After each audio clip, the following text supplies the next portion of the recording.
Um dia você me mostrou, mas eu tenho isso. Você tinha que me mostrar.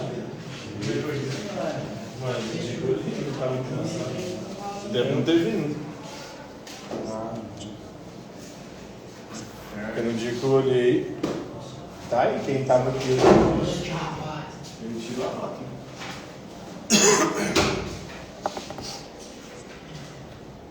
Vamos lá então, pessoal? Aí não vale mais.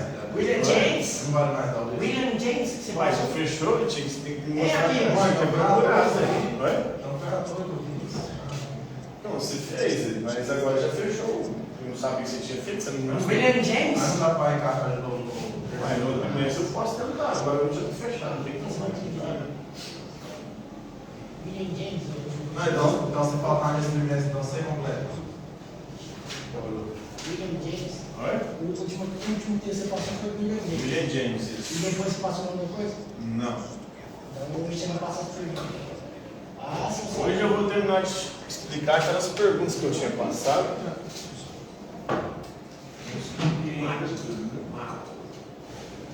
Ah, então eu vai dar não. Peraí, deixa eu parar nessa. Você está assistindo? Você não queria copiar, você assistiu a série. Quem? Ela está querendo sentar no meu lugar porque disse que eu tinha que fazer uma tarefa aqui. Tô querendo conversar. Ela está assistindo série. João, tem que conversar com Nem é não. Então vamos lá. Querer Eu sou otário.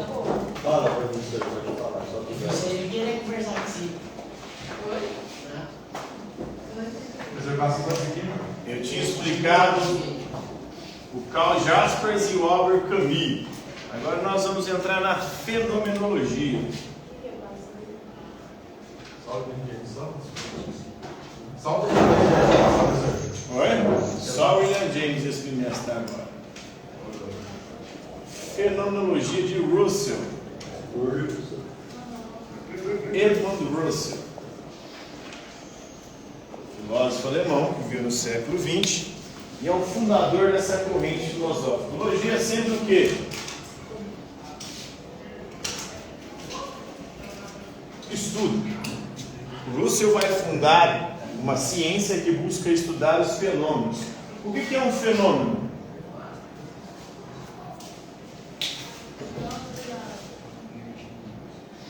Algo de grande proporção. Fenômeno, dentro da filosofia, a origem etimológica é uma palavra de origem grega, que significa aquilo que aparece. Por isso que o Ronaldo é um fenômeno, né? Ele está sempre aparecendo em evidência, antigamente pelo futebol, mais recentemente pelo tamanho. Já ficou em evidência por pegar os travecos também, né? Ele sempre está aparecendo. Então, aquilo que aparece, aparece para quê? Para a nossa consciência. A consciência, segundo Edmund Russell, ela é intencional. O que significa isso? A consciência ser intencional. Ela tende para algo. Esse algo é o objeto para a qual a consciência do sujeito está sempre tendendo. O que o Edmund Russell queria com a fenomenologia? Ele queria criar um método para poder descrever as coisas. Então esse é o objetivo, descrever os fenômenos. Porque existia no contexto aqui do Edmund Russell uma corrente filosófica chamada neopositivismo. E para o neopositivismo, algumas coisas não têm sentido. Eles se voltam para a questão da linguagem, por exemplo, religião, Deus. Essas palavras não teriam sentido, porque não correspondem a nada da realidade ou a nada concreto. E aí o Edmund Russell vai dizer que religião, Deus, todos esses fenômenos, eles aparecem para a consciência. A consciência, de alguma forma, experimenta essas realidades. Pode não ser uma realidade concreta para o neopositivismo, mas é uma realidade para a experiência do indivíduo. Nós experimentamos Deus, nós experimentamos a religião, nós experimentamos uma série de questões que podem não ter correspondência concreta na realidade. mas que são experiências genuínas da nossa consciência. Então a fenomenologia busca estudar tudo aquilo que aparece para a nossa consciência. A nossa consciência ela é intencional, ela tende para algo, ela tende para as coisas, e a fenomenologia busca descrever esses fenômenos. Fenômenos que aparentemente para a ciência não poderiam ser objetos de estudo, porque para a ciência ela só aceita objeto de estudo aquilo que é concreto. Aí quando você fala de existência humana, o que é existência humana? Essa palavra para o neopositivismo seria uma palavra sem sentido. Porque quando você fala de existência, você está falando de quê? Qual que é a objetividade dessa coisa? Como é que eu posso fazer experiências com essa coisa para poder, de forma científica, abordá-la? Aí, o Edmund Husserl vai dizer que é possível abordar a existência a partir do método fenomenológico. Aí surge o existencialismo. O existencialismo é a corrente filosófica que busca descrever a existência humana, ou busca abordar a existência humana. O primeiro grande filósofo existencialista é o Heidegger.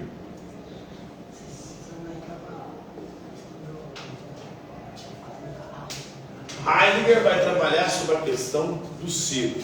Ele vai fazer uma diferenciação entre ser e ente. O ser é o geral. Quando você fala de ser humano, você está falando de algo geral, não é algo específico. O ente é o particular, é o existente. Cada um de nós aqui é um ente diferente. A própria palavra final de diferente, o que significa? Um ser ou um indivíduo que difere dos outros. O paciente é um ente, é um indivíduo que está na espera ou doente. A própria palavra doente é um ente que está adoecido com alguma patologia. Então o ente é sempre o particular, o ser é sempre o geral. E aí ele vai escrever uma obra, o Heidegger, chamada Ser e Tempo.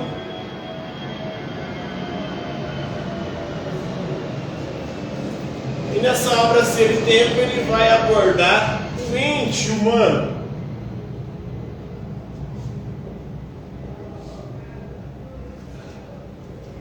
O ente humano, que para ele é um ente, é um ser temporal. Então não dá para abordar o ser em geral, a não ser através do ente, de cada ente em particular, ou seja, de cada indivíduo. Nós somos seres humanos, e enquanto indivíduos somos entes, e entes temporais. Por quê? Porque nós somos mortais.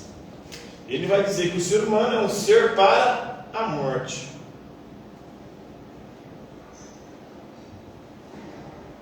Por quê? Porque somos temporais, somos limitados e temos sempre diante de nós a possibilidade de morrer. Ele chama o ser humano também, o ente humano, de Dasein. Significa ser aí. O que significa isso? Significa que nós fomos lançados nesse mundo. Ninguém pediu para nascer. Alguém aqui pediu para nascer? Não. Então nós fomos lançados nesse mundo. E, de repente, nos percebemos aqui. E para o Heidegger, existir é construir um projeto. Mas desde o momento que a gente foi lançado no mundo, a gente é tentado a não ser a gente mesmo. A viver uma existência que ele chama de existência inautêntica.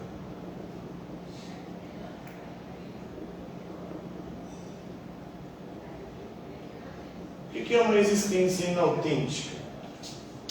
É quando você não constrói o seu próprio projeto. Você não é você mesmo. Você se torna quem os outros queriam que você fosse.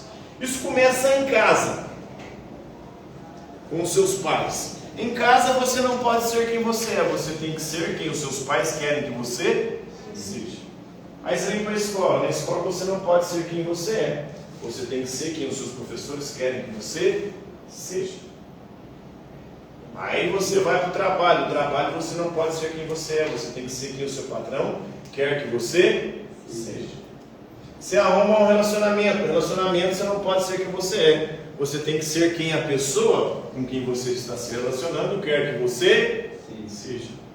Quando você menos percebe, você está vivendo uma existência inautêntica. Essa existência inautêntica gera uma angústia, um sofrimento. Porque você se percebe um ser para a morte, um ser que a qualquer momento pode morrer, e que não está vivendo conforme os seus próprios projetos, mas vivendo conforme os outros projetaram para você a sua vida. Isso é uma existência inautêntica. Ele vai dizer que a angústia é importante. Para quê? A angústia pode nos fazer despertar. Despertar para quê? Para quê? Para perceber que você não está sendo você. Você está sendo quem os outros querem que você seja. Então, esse é o existencialismo do Heidegger. A angústia pode despertar para uma existência autêntica.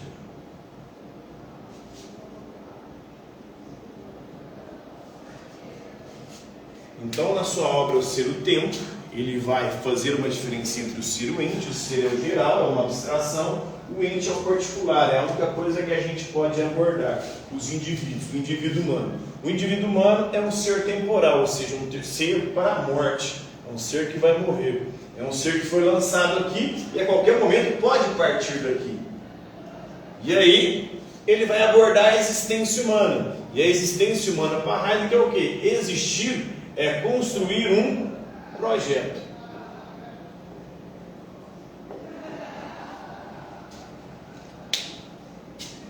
E aí, a maior parte do tempo nós somos tentados a não construir um projeto, mas viver conforme o projeto que os outros fizeram para a nossa vida.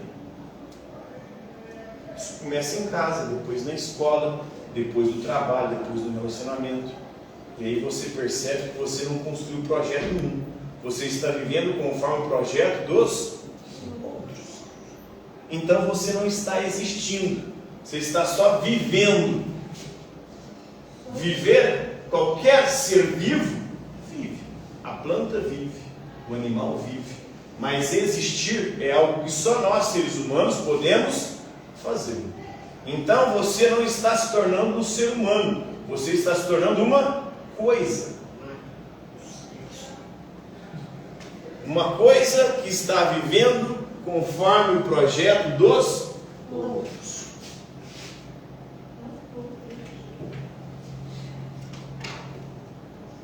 Isso gera uma angústia, você começa a sofrer. Por quê? Você percebe que você não está sendo você. Você está sendo quem os outros querem que você seja. Essa angústia pode despertar e fazer perceber, peraí, eu não estou sendo eu. Eu estou sendo quem meus pais querem que eu seja. Eu estou sendo quem meus professores querem que eu seja. Eu estou sendo quem minha namorada ou minha namorada quer que eu seja, minha esposa, meu esposo. Eu estou sendo quem o meu patrão quer que eu seja. Eu preciso construir um projeto. Eu preciso tomar as rédeas da minha própria existência. Para viver uma existência autêntica, e não uma existência inautêntica. Então, Edmund Russell dá origem à fenomenologia, que é um estudo daquilo que aparece para a consciência. A consciência que é intencional, ela atende para as coisas, para os objetos, e busca descrevê-los. E aí, os existencialistas como Heidegger vai pegar como fenômeno a existência humana. E qual que é a característica da existência humana? Existir para ele é construir um projeto. Mas a maior parte dos seres humanos não existem, eles só vivem. Por quê? Porque eles não vivem ou não existem construindo seus próprios projetos. Vivem conforme os outros querem que eles sejam. Isso é viver uma existência inautêntica. Mas nós, como seres temporais, um ser para a morte, um ser que foi lançado no mundo e não pediu para nascer, em algum momento nós começamos a sofrer por perceber que nós não estamos sendo nós mesmos.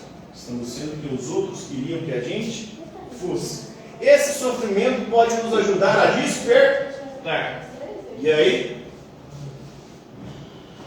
buscar viver uma existência autêntica. Agora vamos para o Sartre, que é outro existencialista, né? O Sartre escreveu uma obra chamada O Ser e o Nada. Ele vai pegar a diferenciação do Heidegger entre ser e ente, e ele vai fazer a diferenciação entre dois tipos de ente: o ente em si e o ente para si.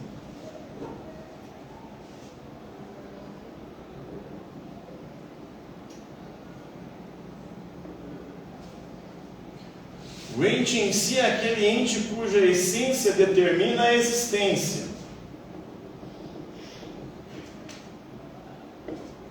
Por exemplo, os animais. O leão. O leão ele é carnívoro. Está na essência do leão ser carnívoro. Tente transformar um leão em vegetariano. Ele vai conseguir? Não. A essência do leão ser carnívoro. Então, os entes em si são seres ou os entes da natureza. Os vegetais, os animais, porque eles têm uma essência que determina a sua existência. Agora, o ente para si é o ser humano. No ser humano, é a existência quem determina a essência.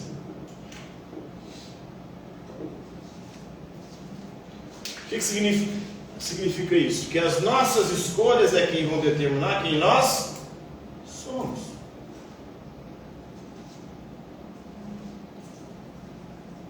Não existe uma essência prévia. Por exemplo, a nossa arcada dentária do ser humano é uma arcada de animal herbívoro. O que significa isso? A arcada humana é uma arcada dentária de um animal herbívoro. O que significa isso? Que biologicamente nós fomos feitos para consumir só vegetais. Mas o ser humano ele come carne. Ele é onívoro, ele come na verdade tudo, né? Então isso mostra o quê? Que o ser humano ele não tem uma essência que determina a existência dele. Ele tem uma existência, ou seja, as escolhas que ele faz, quem vai determinar quem ele é. A gente quando nasce, a gente não é nada. A gente vai ser aquilo que as nossas escolhas fizeram de nós. Você é aquilo que você faz com que os outros fizeram com você, ou com que o mundo faz com você. Então você é as suas escolhas. O Sartre vai dizer que o ser humano está condenado a ser livre. O que significa isso?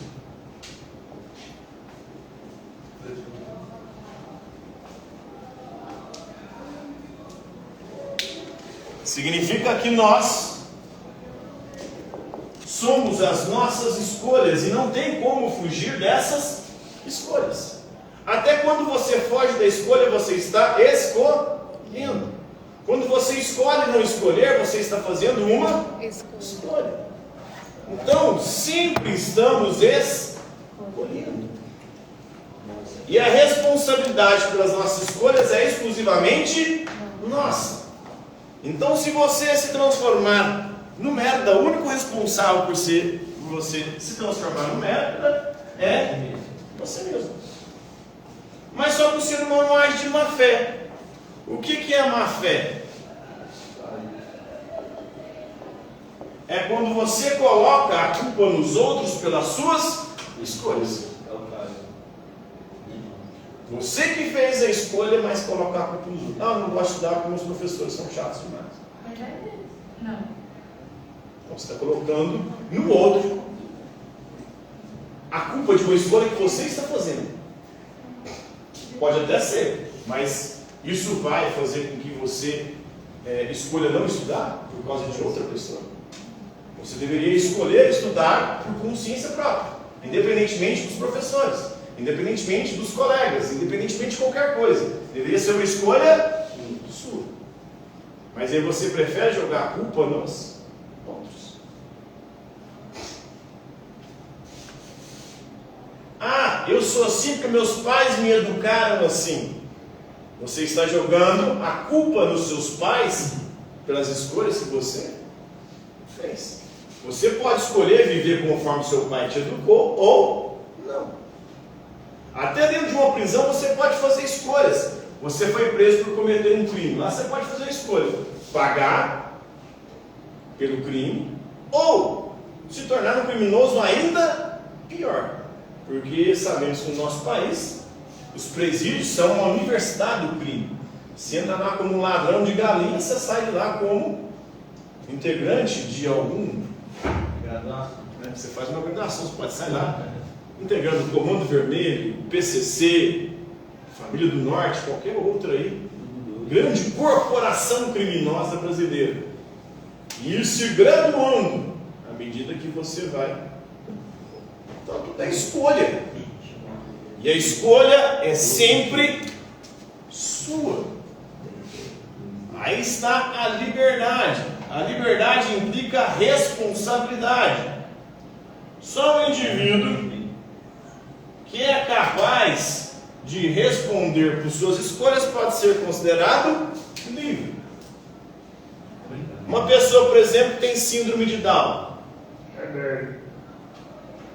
Essa pessoa, ela não tem uso pleno da sua consciência. Por isso ela não é considerada plenamente livre. Portanto, ela não responde pelos seus atos de forma integrada. As pessoas que têm algum tipo de distúrbio psiquiátrico, todas elas, de alguma maneira, não podem ser responsabilizadas, portanto não são consideradas plenamente livres. Uma criança ou um jovem, antes dos 18 anos, também não é considerado plenamente responsável, portanto não plenamente livre. Por isso ele, ao ser julgado por algum tipo de crime, ele não é julgado como um adulto maior de 18 anos. Dos 14 aos 18 você pode receber algum tipo de penalidade, mas a pena nunca será igual à pena de um adulto. Por quê? Considera-se que você não era plenamente livre, portanto não era plenamente responsável. Então a liberdade ela está intimamente atrelada à responsabilidade. Só é livre quem é capaz de responder pelas suas escolhas, pelas suas atitudes. Liberdade implica a responsabilidade. O problema é que muitas pessoas agem de má fé e não querem assumir a responsabilidade pelas próprias escolhas e colocam a culpa disso nos outros. Então, para Sartre, a gente quando nasce não é nada, a gente vai ser aquilo que a gente escolher ser, porque nós somos seres livres, condenados a ser livres. Mas toda escolha que você faz, a responsabilidade por essa escolha é exclusivamente sua. Sua vida é integralmente responsabilidade sua. Qualquer merda que você fizer ou deixar de fazer é exclusivamente culpa sua. O problema é que as pessoas agem de má fé. E aí o Sartre vai dizer também que o inferno são os outros. Por que o inferno são os outros? Porque o outro é um inferno. O outro é um inferno porque ele vive fazendo projeções sobre a minha vida, tentando não deixar eu ser quem eu sou.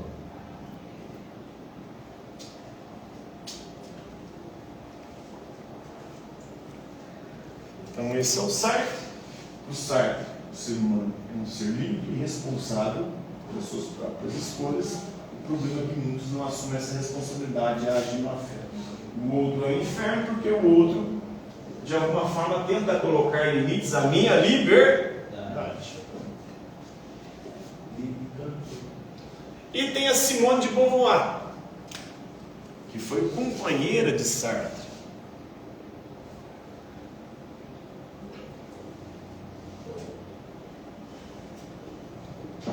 A Simone de Beauvoir também é uma existencialista, mas ela vai refletir sobre uma existência específica, a existência da mulher.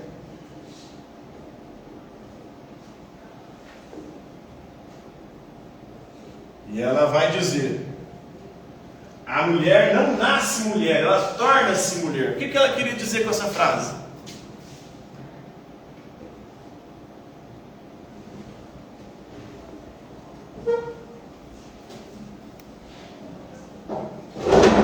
O que ela queria dizer com essa frase?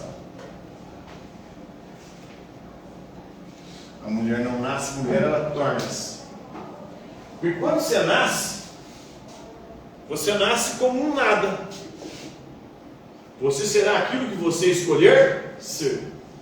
E aí a sociedade, ela já tem alguns papéis pré-programados para as mulheres. A mulher nasceu de saia, nasceu usando brinco, nasceu com cabelo longo, com nada disso. Tudo isso são papéis que a sociedade vai impondo para a mulher. E ela escreve um livro chamado Segundo Sexo, onde ela vai falar que a sociedade relega a mulher para um segundo plano. Considera a mulher um ser inferior ao homem. Condena a mulher com um papel social ao âmbito doméstico, como se o papel da mulher fosse exclusivamente cuidar da casa e dos filhos, e ficar excluída de todos os outros processos sociais. Então isso não nasce com a mulher. Isso é um papel social que é imposto a ela. E é um papel com o qual ela pode, como livre, querer se submeter ou não. A mulher é livre. Ela pode ser o que ela quiser. Se ela quiser ser dona de casa, não, beleza. Mas se ela quiser sair dessa lógica, ela também tem a liberdade para isso. Não existe um papel pré-estabelecido que define quem a mulher deve ser. Ela pode ser o que ela quiser. Então ela vai ser uma crítica aí. Esse papel social imposto à mulher como um ser inferior, como um segundo sexo, um sexo excluído e marginalizado, um sexo que tem um papel pré-definido, que é ser mãe, cuidar da casa e dos filhos. Se ela não quiser fazer nada disso e ser outra coisa completamente diferente, ela tem esse direito, ela tem essa liberdade. A mulher não nasce mulher, ela torna-se, e a sociedade é que vai a obrigando. E ela pode aceitar ou não esses papéis impostos pela sociedade, porque ela é livre.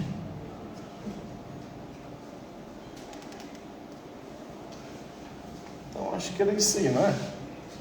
As perguntas, vocês têm?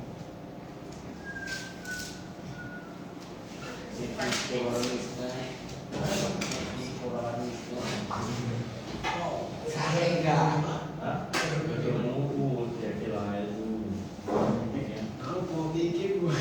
É isso aí. Então, recapitulando, o que é a fenomenologia mesmo? O que é o quê? Fenomenologia. Fenômeno é algo, é aquilo que aparece. Aparece para a nossa consciência. A consciência humana, ela é intencional, significa que ela tende para as coisas, para os objetos. E aí a fenomenologia, como é um estudo do fenômeno, ela busca descrever os fenômenos que aparecem para a nossa consciência. E assim eles acreditam que poderiam abordar coisas que a ciência diziam que não poderiam ser abordadas, porque não são objetos concretos, como a existência, ou a religião, ou Deus. A pessoa, quando vai para um culto numa igreja, ou quando vai para um terreiro, ou quando vai para qualquer religião, ela tem ali uma experiência, não tem? Uma experiência é algo que aparece, ou que se manifesta para a consciência do indivíduo. E ele pode descrever isso que ele experimenta ali. Então, isso pode se tornar algo objetivo, coisa que a ciência muitas vezes não admite. Então a fenomenologia ela queria suprir essa lacuna da ciência, porque a ciência era obcecada com coisas concretas. E a fenomenologia tenta dizer que existem coisas concretas, além daquelas que a ciência considera. Como a religião, Deus, a existência humana. E aí entra o existencialismo com Heidegger, o Heidegger vai refletir sobre o ser que para ele só pode ser abordado a partir da perspectiva do ente, que é o particular, e o ente particular que ele vai abordar é o ser humano. O ser humano é um ser temporal, porque morre, é um ser para a morte, é um Dasein, um ser que foi lançado aí, nós estamos aqui no mundo, mas ninguém pediu para nascer, e desde o momento que a gente foi lançado aqui, a gente é tentado a não ser quem a gente é, mas se tornar quem os outros querem que a gente seja. Isso gera em nós o quê? Angústia, por perceber que a gente não está sendo quem a gente é. Isso pode ajudar a gente a despertar para uma existência autêntica. O Sartre vai continuar a reflexão sobre a existência humana. Ele vai fazer uma diferença entre o ente e si, cuja essência determina a existência. Os animais têm uma essência que determina tudo que eles vão ser. O leão é carnívoro, o João de Barro faz sua cara de barro. Agora o ser humano, ele tem marcada dentária de herbívoro, mas ele come carne, come de tudo, ele é onívoro.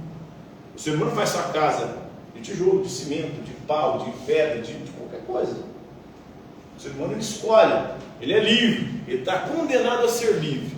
E essa condenação leva o ser humano a ser o único responsável por ser quem ele é. Mas tem muitos seres humanos que agem de má fé, porque colocam a culpa das suas escolhas nos outros. E o outro, para o Sartre, é um inferno. Por que o outro é inferno? Porque o outro não quer deixar eu ser quem eu sou, a fazer as minhas escolhas, a construir os meus projetos, a assumir a responsabilidade pela minha vida e pela minha existência. A Simone de Beauvoir foi companheira de Sartre, vai na mesma linha, mas vai refletir sobre uma existência específica, que é a existência da mulher. E o que ela percebe? Que a mulher na sociedade, ela foi relegada a um papel inferior. Ela é um segundo sexo, sexo inferiorizado. Aí ela vai dizer que a mulher não nasce mulher, não existe uma essência de mulher que vai determinar que a mulher deve ser. A mulher será aquilo que ela escolher ser. Se ela quiser ser mãe, ter filhos, ser dona de casa, beleza. Mas ela pode ser aquilo que ela quiser, ela pode sair também dessa lógica e construir a sua própria história, construir o seu próprio projeto. Até então só o homem podia fazer isso. O homem podia projetar a sua vida, a mulher não. A vida dela era projetada por outros. A sociedade já impõe um projeto de mulher que ela deveria ser, mas ela pode romper com esse projeto e ser aquilo que ela quiser e bem entender. Beleza? É isso aí.